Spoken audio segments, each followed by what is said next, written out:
കൊള്ളാമോ? ലിപ്സ്റ്റിക് ഇത്ര മതിയോ? മതി.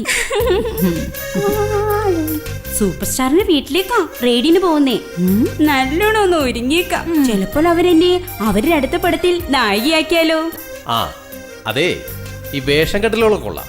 പക്ഷെ സൂപ്പർ സ്റ്റാറുകളെ കാണുമ്പോഴേ ആരും ചാൻസ് ചോദിച്ചേക്കരുത്. അതെന്താ സാർ? എങ്കിലല്ലടാ എനിക്ക് ചാൻസ് ചോദിക്കാൻ പറ്റൂ. ഓ പിന്നെ കിട്ടിയത് തന്നെ. ഓ ഈ സാരിക്ക് ഈ കമൽ ഒട്ടും മാച്ച് ആവണില്ല. എന്താ ചെയ്യാ?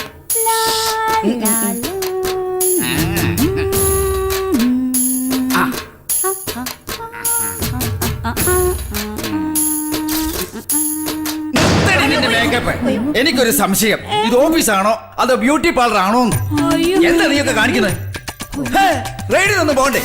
ഇവളൊക്കെ എത്ര കോലം കെട്ടിയെന്ന് പറഞ്ഞാലും കാക്ക കുളിച്ച ഒരിക്കലും കൊക്കാത്തിലിടും. കാക്ക വല്ലപ്പോഴെങ്കിലും കുളിക്കും. താൻ വല്ലതും പറഞ്ഞായിരുന്നു? അല്ല, റെയ്ഡിന് പോകാൻ സമയമെന്ന് പറയാം. അതെ, മറ്റേ ആള് വന്നായിരുന്നു. ശശി സാർ ലീവാ. ആ കിഴക്കനെ ആരാ അന്വേഷിക്കുന്നത്? പിന്നെ ആരാ? ശശി സാറല്ല, ആ ഫോട്ടോഗ്രാഫർ വന്നു. അതെന്തിനാ ഫോട്ടോഗ്രാഫർ? നമ്മൾ സൂപ്പർ സ്റ്റാറിന്റെ വീട്ടിൽ ചെല്ലുമ്പോഴേ ഞെളിഞ്ഞു നിന്ന് ഫോട്ടോ എടുക്കണ്ടേ? ഓ, പുള്ളി വരുമെന്ന് പറഞ്ഞിട്ടുണ്ട്. ആ വന്നാ മതി, ഇഷ്ടംപോലെ ഫോട്ടോ എടുക്കണ്ട. എന്നതാ മാലതി കാണിക്കുന്നത്? ഓ ഇത് മേക്കപ്പ് ബോക്സ്. Makeup box. ഇങ്ങനെ കോലം കെട്ടി അങ്ങോട്ട് ചെല്ലരുത്. സൂപ്പർ സ്റ്റാറിന്റെ വീട്ടിലോട്ടാ പോകുന്നത്. എന്താ സാറ് കാണിക്കുന്നേ? എന്താ സാധനം? ഓ ഈ സാറ് പെണ്ണുങ്ങൾക്ക് മാത്രമല്ല എനിക്കും വേണം സാധനം. ഞാൻ ഓഫീസറാന്ന് പറഞ്ഞാൽ ആരും വിശ്വസിക്കത്തില്ല. ഇവിടെ എഴുതി ഫോട്ടോഗ്രാഫർ.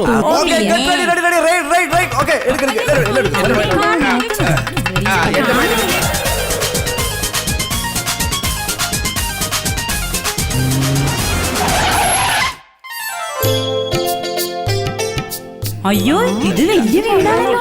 വാ എല്ലാരും വാ, come on. വാ. നിധി കണ്ടുപിടിച്ച വല്ല അറ ഇവിടെ കൊണ്ടായിരുന്നെങ്കിൽ മതിയായിരുന്നു. ആ പിന്നെ ഒരു കാര്യം, ആരും വിവരക്കേടൊന്നും ചോദിക്കരുത്. ചോദിക്കേണ്ടത് ഞാൻ ചോദിച്ചോളാം. കൃത്യമായിട്ടൊക്കെ ഞാൻ ചോദിച്ചോളാം. അല്ല, വിവരക്കേട് മൊത്തം സാറല്ലേ ചോദിക്കണം. അതെന്റെ ഇഷ്ടം. കൂടെ കാണണം എന്ന് പറഞ്ഞതാ. ഉണ്ടല്ലോ. ഹലോ മനോജ്, പറഞ്ഞോളൂ. സാറേ, നമ്മുടെ സൂപ്പർ സ്റ്റാർ വരുന്നു. എവിടെ?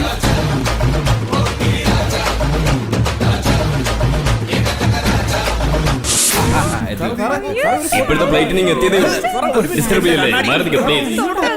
ഞാൻ വിളിക്കാം, പിന്നെ വിളിക്കാം. ഡിസ്റ്റർബ് ചെയ്യല്ലേ, മാറി നിൽക്കുക പ്ലീസ്. എന്തായാലും മാറി നിൽക്കുക പ്ലീസ്, മാറി നിൽക്കുക പ്ലീസ്. നിങ്ങളൊക്കെ റെയ്ഡിന് വന്നതോ അതോ ഫോട്ടോ എടുക്കാം?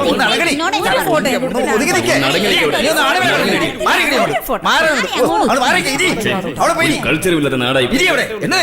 പേര് കളയാൻ വേണ്ടി ഇറങ്ങിയിരിക്കുന്നു. സോറി സാർ, സാറൊന്നും അടുത്ത് നിന്നിരിക്കും. ഒരു ഉമ്മ ഫോട്ടോ എടുക്കാൻ വേണ്ടിയാ സാറേ. ഇങ്ങനെയുണ്ട് മനുഷ്യൻ, എന്തൊരു ശല്യമാണ്. എന്തോ നിങ്ങളൊക്കെ കാണിച്ചത്? നിങ്ങളൊരു കാര്യം ചെയ്യും, എല്ലാവരും അടങ്ങിയിരിക്കണം. ഞാൻ റെയ്ഡിനെ കുറിച്ച് സംസാരിച്ചിട്ട് ഓടി വരാം. Okay okay. കൂട്ടുകാരന്റെ മകന്റെ കല്യാണം കഴിഞ്ഞ് വരുന്ന വഴിക്കാണ് ഞാൻ ഈ സംഭവം അറിയുന്നത്. റെയ്ഡോ ഇവിടെ നടക്കില്ല. ഞാനൊരു മെഗാസ്റ്റാർ അല്ലേ, എല്ലാം ഞാൻ നോക്കിക്കോളാം. Okay, may come in sir? Yes come in. Hello. Raid ചെയ്യാൻ വന്നാണല്ലേ? അല്ല, ഞാൻ റെയ്ഡിനെ കുറിച്ച് പറയാൻ വന്നതാ. മനസ്സിലായി. ഞാൻ അനധികൃതമായി സ്വത്ത് സമ്പാദിക്കുന്നതെന്ന് അറിഞ്ഞ ആരോ പറയുന്നത് കേട്ട് ഓഫീസും പൂട്ടി എന്റെ വീട് വെട്ടിപ്പൊളിക്കാൻ ആയുധങ്ങളുമായി പുറപ്പെട്ടതാണല്ലേ? നിങ്ങൾ റെയ്ഡിനെ കുറിച്ച് പറയാം സാർ. ഒരു അനാഥാലയത്തിൽ നിന്നാണ് ഈ റെയ്ഡ് തുടങ്ങുന്നത്. അനാഥാലയം റെയ്ഡ് ചെയ്താൽ എന്ത് കിട്ടാനാടോ? അതെ, ഈ അനാഥാലയത്തിലാണ് നമ്മുടെ കഥാനായകൻ വളരുന്നത്. അതായത് സാറ്. ഞാനോ? ആ, അങ്ങനെ അവൻ വളർന്നു വളർന്ന് ഒരു ഇൻകം ടാക്സ് ഓഫീസറായി മാറുകയാണ്. അതുകൊള്ളാം. അതും സാറാ. ഞാനോ? താൻ എന്തൊക്കെയായി പറയുന്നത്? അതെ സാർ, ഞാൻ എഴുതിയ റെയ്ഡ് എന്ന സിനിമയിലെ കഥാനായകൻ സാറാ. സാർ എനിക്ക് ഡേറ്റ് തരണം പ്ലീസ്. സാർ എനിക്കൊരു പ്രൊഡ്യൂസറെ ഒപ്പിച്ച് തരണം. എന്റെ സിനിമ പുറത്തിറങ്ങണം. സാറാ എന്റെ ദൈവം. സാറേ പ്ലീസ് സാറേ, എന്നെ രക്ഷിക്കണേ സാറേ. സാറല്ലേ? അപ്പൊ താൻ കഥ പറയാൻ വന്നതാണല്ലേ? അതെ സാർ, ഇതാണ് കഥ പറയാൻ പറ്റിയ അവസരം. ബാക്കി പറയട്ടെ സാറേ? പറഞ്ഞു തൊലയ്ക്ക്. കഥ കേൾക്കൽ എനിക്കൊരു വീക്ക്നെസ് ആയി പോയില്ലേ? ഞാനിപ്പോൾ സൂപ്പർ സ്റ്റാറിന്റെ വീടിന്റെ അടുത്ത് നിന്നാണ് സംസാരിക്കുന്നത്. ഇൻകം ടാക്സിന്റെ മെയിൻ ഓഫീസർ സൂപ്പർ സ്റ്റാറിന്റെ റൂമിലേക്ക് പോയിട്ട് ഏകദേശം 3-3.5 മണിക്കൂർ സമയമായിട്ടുണ്ട്. ഈ റെയ്ഡിൽ വളരെ വിലപ്പെട്ട ഒട്ടേറെ രേഖകൾ കിട്ടിയിട്ടുണ്ടായിരിക്കുമെന്നാണ്. കേൾക്കുന്നുണ്ടോ? ഈ റെയ്ഡിൽ വിലപ്പെട്ട ഒട്ടേറെ രേഖകൾ കിട്ടിയിട്ടുണ്ടായിരിക്കുമെന്നാണ് എനിക്ക് കിട്ടിയ റിപ്പോർട്ട്. ഇപ്പോൾ റെയ്ഡ് ശക്തമായി തുടർന്നുകൊണ്ടിരിക്കുകയാണ്. അല്പസമയത്തിനകം ഞാൻ വീണ്ടും തിരിച്ചു വരാം. കേൾക്കുന്നുണ്ടോ? സാർ ഇത് എങ്ങനെയെങ്കിലും സിനിമാ കഥയാക്കി തരണം. ഛെ.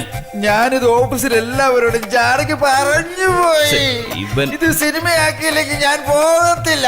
ഞാനിവിടെ കിടക്കും. താൻ കരയാതെ. സാറേ, ഇത് നമുക്ക് എന്റെ വഴിയുണ്ടാക്കാം. കഥ താൻ ഇങ്ങനെ കിടന്ന് സിനിമയാക്കി കരയാതെ. സാറേ, ഇത് വലിയ കഷ്ടമായത്. ആക്കിത്താ. ഇടൂ, താൻ കരയാതെ. സാറേ, ഇത് സിനിമയാക്കിയില്ലെങ്കിൽ ആ. ഞാൻ ദേഹത്ത് മണ്ണെണ്ണ ഒഴിച്ച് കത്തിച്ചിട്ട് ആ ചാരം എടുത്ത് സാറിനെ കൊണ്ട് ഞാൻ ഇടൂ, താനൊന്നും മിണ്ടാതിരിക്ക്. കരയാതെ. താൻ കരയാതിരിക്ക്. ശ്രമിക്കാതെ. നമുക്കൊരു കാര്യം ചെയ്യാം. ഇതങ്ങ് സിനിമയാക്കാൻ ശ്രമിക്കാം. ആണോ? ആ. ആ. പിന്നെ പിന്നൊരു കാര്യം, ഈ സിനിമയ്ക്കകത്ത് 3 പാട്ടും ആ. 4 സ്റ്റണ്ടും വേണം. ഉണ്ട് സാർ, ആ. ഇതിനകത്തുണ്ട് സാറേ.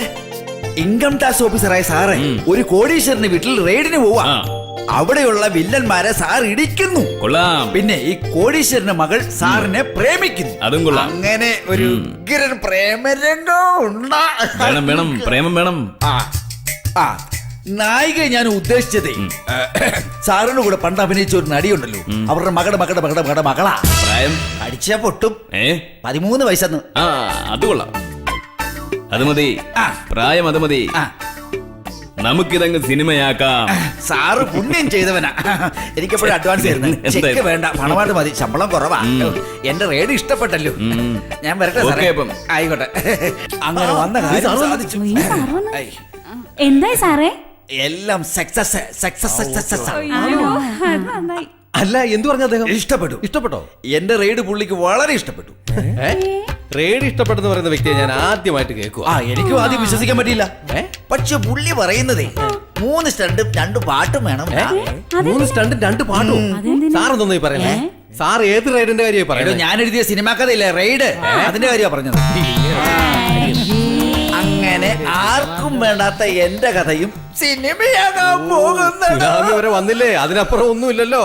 ആ, ஹலோ ஆமா சார் நாளை காலையில கண்டிப்பா வந்துடும் இன்னொரு பிரச்சனை இருக்கு பேமெண்ட் இல்லையா ஒரு பிரச்சனை இல்லை ஃபுட் கண்டிப்பா கிடைக்கணும் சார் ஏ யாரோ வருது என்னடா தொந்தரவு பண்ணுது சார் பாரு சார் ഏ? വണക്കം ആ, എടോ, നമ്മള് വരാൻ താമസിച്ചോണ്ടേ ഇവർക്ക് പിണക്കുവാന്ന് പറയുന്നു. என்னையா இது അയ്യോ, പിണക്കമാന്നല്ല പറഞ്ഞത്. വണക്കം, ഗുഡ് മോർണിംഗ്, ആ, നമസ്തേ. നമസ്തേ, വണക്കം. ആ, ആ. சார் ஆ. நீங்களா கேரளத்தில் இருந்து வந்தது തന്തൈ. ഏ? അല്ല, അതേന്ന്. நீங்களே ஹெல்ப் பண்றதுக்கு நாங்க தான் இங்க இருக்கு ആണോ? നമ്മളെ ഹെൽപ്പ് ചെയ്യാൻ വേണ്ടി വിട്ടതാണെന്ന്. ഏതായാലും തമിഴും കുമിഴും ഒന്നും ഞങ്ങൾക്കറിയില്ല. നിങ്ങൾ വേണം ഞങ്ങളെ സഹായിക്കാൻ. പിന്നെ റേഡിൽ നിന്നും എന്ത് കിട്ടിയാലും 50-50. ஆமா சார் സാർ, സാറേ, ആമയല്ലാന്ന്. ആമാന്ന് പറഞ്ഞാൽ ശരിയെന്നാണ് തമിഴില്. അപ്പൊ അണ്ണാന്ന് പറഞ്ഞ അല്ലെന്നാണോ? ഓ എന്റെ സാറേ, എന്തൊക്കെയാ സാറേ ഈ പറയുന്നേ? സോറി. ഹലോ ഹലോ പാണ്ഡ്യകളെ. யாரா பாண்டி நாங்க வந்து பெரிய ஆபீசர் மரடா ആ, ചുമ്മാതല്ല. എടോ, ഇവിടുത്തെ ഓഫീസർമാരല്ല. പിന്നെ? ഇവരങ്ങ് പെരിയാറിലെ ഓഫീസർമാരാണ്. കുഞ്ഞു സാറേ, പെരിയാറിന്റെ ഓഫീസറിനല്ല, പെരിയ ഓഫീസർ എന്ന് പറഞ്ഞാൽ വലിയ ഓഫീസർ. ആ, ഞാൻ പറയുന്ന ഒന്ന് എല്ലാരും കേൾക്കണം. വിലപിടിപ്പുള്ള എന്ത് രേഖ കൈ കിട്ടിയാലും അത് എന്നെ ഏൽപ്പിക്കണം. Okay okay okay. അതായത് നിങ്ങളുടെ കയ്യില് ഒന്ന് ചോദിച്ചാലോ, നീങ്ക കയ്യിൽ രേഖ ഇരിക്കുമാ? இருக்கு இருக்கு നിങ്ങളുടെ രേഖയുണ്ടോ? വിലപിടിപ്പുള്ള രേഖയാ ഇതാ സാർ பாருங்க ഇത് നേരത്തെ എല്ലാം റെഡിയാക്കി വെച്ചിരിക്കുക. ജോലി എളുപ്പമായല്ലോ. ഇതിന്റെ അകത്ത് സിനിമാരുടെ രേഖയുടെ ഫോട്ടോ ആണ് ഇരിക്കുന്നത്. അതെ, ഇതിന് സിനിമാരുടെ രേഖയുടെ ഫോട്ടോയാ, ഈ രേഖയല്ല.